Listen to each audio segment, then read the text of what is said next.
Welcome to another video. Today's video is AMA for 1000 subscribers. Thank you so much for making me reach 1000 subscribers and for all your comments, feedback, just engagement with the videos. It's really helped the channel reach 1000 subscribers. I'm doing this AMA because that's what everybody on YouTube seems to be doing. Do an AMA when you reach a significant milestone. It might not be a significant milestone for you, but it's a significant milestone for me. I did not anticipate reaching 1000 subscribers this fast. It was somewhere further down the line. So like I said, big thank you. In today's video, I'm going to be taking different questions that I received. I have received questions around personal finance, my portfolio. We'll then jump into some questions around debt instruments. What are the different debt instruments that I'm invested in? Alternative asset classes. There are questions around credit cards. Which credit cards do I spend on? There are questions around cars. How much should you spend on a car basis what salary range you're in, and I'll share my thoughts on that. And then there are also questions around how do I track expenses and so on. So let's dive in. I will add this in the timestamp so you can go to the question that you're most interested in to see and hear my point of view on that. Yeah, let's jump in with the first question then. So the first question is, how have I structured my portfolio and what is my particular portfolio looks like? I did cover this question in my mutual fund video in greater depth. So if you haven't seen that video, check it out. But let's cover that today again. My portfolio is broadly split between equity, debt, gold and cash. These are the four components. Equity is about 67%, debt is about 22%, gold is about 5% and cash is about 7%, right? That's how my portfolio is split. The way I arrived at this split, I'm fairly comfortable with this split as things stand. This does not include the house, by the way, that we stay in, because I don't consider that to be a part of the portfolio, so that's separate. But yeah, when we started, there was house as a financial goal, there was child's education, there was emergency fund, and there was a retirement plan, right? And if at some stage we have any surplus money, then maybe a luxury car at some point, but that's not a priority at all. So those are some of the expenses that we first put down, that here is how much we need for these different buckets. All of these expenses were further down the line, where the time period to these expenses were more than 5 years. 10 years in some cases, 15 years in some cases, and so on, right? So since the time horizon was so long, and since equity, and we had that risk-taking appetite, how much further ahead this was in terms of time, that's why we decided to be heavier on equity, right? And so that's why I invest in equity for the most part. You will ask me then, why do you have 22% in debt? Its honest answer there is that it's because of my wife. She's the one she doesn't like the volatility as much, so it's a negotiation. If it were up to me, I'd be 80-90% in equity, but it's because of her that we are somewhat still invested in debt and not fully in equity. So yeah, that's how this portfolio is split, and that's the reason why, because of the financial goals being further down the line, and that's why I believe equity markets are optimizing for returns and growth of the portfolio, and that's why I'm into equity heavily. So let's move on to the second question. The second question is around, what are some good debt instruments and what debt instruments do I personally use for my portfolio? So let me begin by a disclaimer. I'm no expert at debt instruments. I am not very heavily invested in debt instruments, but given there is 22% of my portfolio in debt instruments, let me share where am I invested in debt instruments. So let's actually first also understand on why am I investing in debt. My reason for investing in debt is to preserve capital and not so much to grow capital. Because for growing capital, there are instruments like equity that will give a higher rate of return, and therefore I should optimize for that. The reason I'm invested in debt is to preserve capital and to make sure that it doesn't lose value and erode in value over time, given inflation and all the other factors and the volatility of the markets. So with that context in mind, I am actually, the biggest component of my debt portfolio is VPF, which is Voluntary Provident Fund.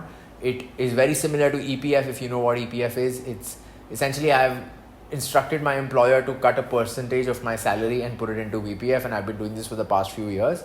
The rate of interest on VPF that I get is 8.25% currently, but this keeps fluctuating depending on where the RBI interest rates go. So currently it's on the higher band at around 8.25%, which I think is amazing, right? You're getting almost risk-free return guaranteed by the sovereign India. If the sovereign goes down, we have much bigger problems in life than worry about our VPF rate of return. You could argue that this is locked for the long term, and I don't have easy access to this money. But the way I look at it is that this is contributing towards my retirement fund without a lot of volatility. I'm also fairly happy with rate of interest. So that's why a large portion of my debt instrument, and my wife's also for that matter, is actually in VPF. It is also tax free right now, but at the time of redemption, there are tax implications that will come in. So that's one. The second debt instrument that I prefer is gilt funds. Okay, so gilt funds have two types of risks. Let's understand that there are a lot of risks, but the two types that are major. First is interest rate risk, and the second is credit risk. Why am I invested in? And I will now talk about how gilt funds can actually help you eliminate both the risks if you play them well. The first risk is interest rate risk. If you hold these funds for till the time of maturity, till the bonds inside these funds mature, then you are at least guaranteed that particular rate of interest, that those bonds, the coupon rate of those bonds, right? And so that's how the interest rate risk goes out of the window. The way to think about this is that if the average maturity of a gilt fund, in my case, it's about 7.4 years for the gilt funds that I'm invested in. And therefore, if I hold those funds for at least 7.4 years, to a large extent, I'm able to eliminate the interest rate risk. Interest rate risk is nothing but it's the movement of these gilt funds basis how RBI changes interest rates. Slightly technical, but the long story short, if you are holding it for a longer period of time, then you are eliminating the interest rate risk. That's one. Two is the credit risk. Now, gilt funds are mandated by SEBI to invest 80% or more of the funds that they receive in government-backed securities. And within that, there are AAA securities, there are AA securities. So it's a little bit of research that you'll have to do to make sure that the mutual fund that you're buying is investing in AAA securities, so that the default risk, the risk of the borrower not paying that money to the mutual fund is low. And in my case, the fund I have identified and the one that I invest in is SBI Magnum Gilt Fund. It's something that I'm fairly confident about, and I've been investing in it for the last few years. And by holding it, and the average maturity period of SBI Magnum Gilt Fund is about 7.4 years. So by holding it for at least 7.4 years, I'm hopeful that I'll be able to avoid the interest rate risk. And because SBI has, and if you see the constituents of this fund, it's very highly rated in terms of the securities that invested in. I'm hopeful that it'll also be able to eliminate the credit risk. So those are the two reasons why I have actually invested in SBI Magnum Gilt Fund. So that's on the debt instruments. There are also a lot of other debt instruments in the market. There is an RBI portal where you can directly buy bonds being issued by state and center. Those range anywhere between 6 to 7%. You can check it out. I personally don't invest in that because I get higher return in VPF, so I do that. There are also other type of debt mutual funds, short-term mutual funds, liquid funds, overnight funds. I don't want to go into those details, but I'm not personally very invested in that. The two debt instruments that I'm very heavily invested is in one VPF and two gilt funds. So that's the question on debt instruments. Now let's move on to the next question. The next question is any alternative asset classes that I'm bullish on. In alternative asset classes, let's see what are the ones that I can talk about. There's one gold. I have 5%, 6% of my portfolio in gold. This is something that I had bought right after COVID in 2021 when gold was still in the 4,000s. Now it's in some 7,500s, so it's worked out well. Credit should go to my wife for pushing us to invest in gold to cushion it against the volatile markets that we were seeing during COVID. So gold, I'm not bullish on, but I think of it as a good hedge against the equity markets.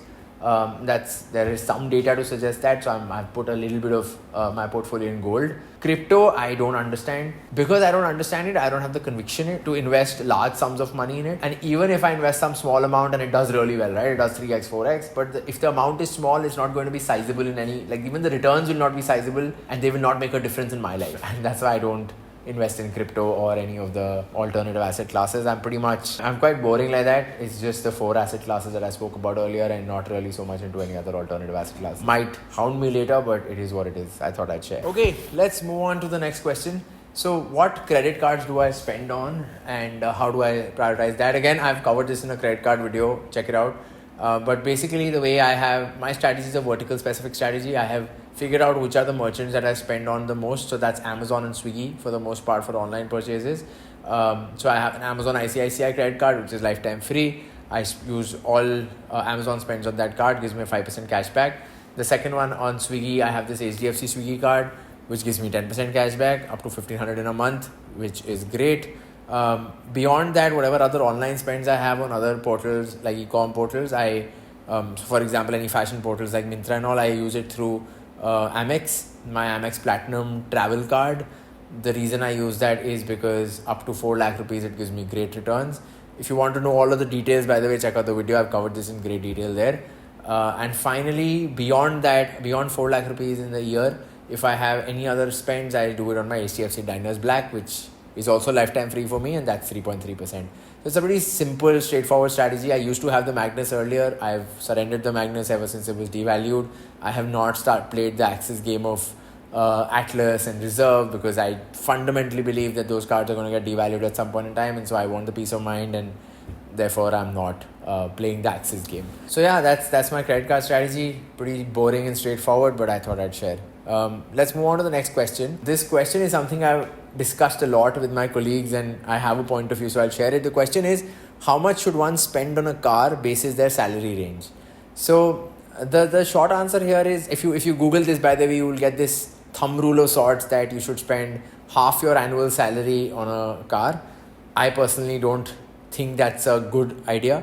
I also don't think that there can be a thumb rule for a question like this. The reason I say that is because, look, car is a financial decision at the end of the day. A lot of people get emotional about it and end up stretching themselves. Objectively, it's a financial decision, and any financial decision cannot be taken in isolation. You have to take it with your other financial goals in mind, and that varies by the person. So if, for example, you don't have larger financial goals that you need to worry about because of family wealth, for example, right, where you don't need to worry about a house, you don't need to worry about other larger expenses, then go ahead, splurge on a car. But if you have other financial goals, then there are priorities where you need to figure what gets prioritized from the limited amount of money that you have. And so in my case, for example, if I were to, the way I thought about buying a car and how much should I spend on a car, the way I thought of it was that, look, if I am to splurge on a luxury car today, for example, how much is that going to set me back in my other financial goals? Like, say, a retirement. How much longer will I have to work to be able to afford that car today? So I did that calculation, and that's how I arrived at what should I buy which will not set me back by too much, or what is the trade-off that I'm ready to make, right? That's how I think about it. It's a financial goal. Do not take it in isolation. Look at the impact of this financial goal on your other financial goals, and therefore have some estimate around what you're willing to spend. Well, there is no thumb rule, but if you must ask me on a thumb rule, the way I think of this is that car is a depreciating asset. You should not be spending your capital on it.